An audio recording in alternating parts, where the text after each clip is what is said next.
साकारं व्याप्तं येन चराचरं तत्पदं दर्शितं येन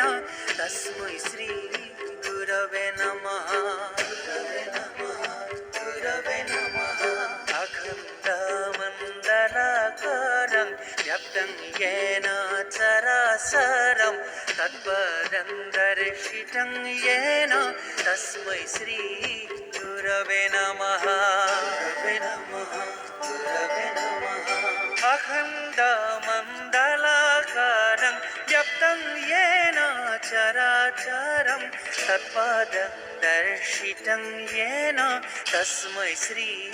गुरवे नमः गुरवे नमः गुरवे नमः अखण्डमण्डलाकारं व्याप्तं येन चराचरं तत्पदं दर्शितं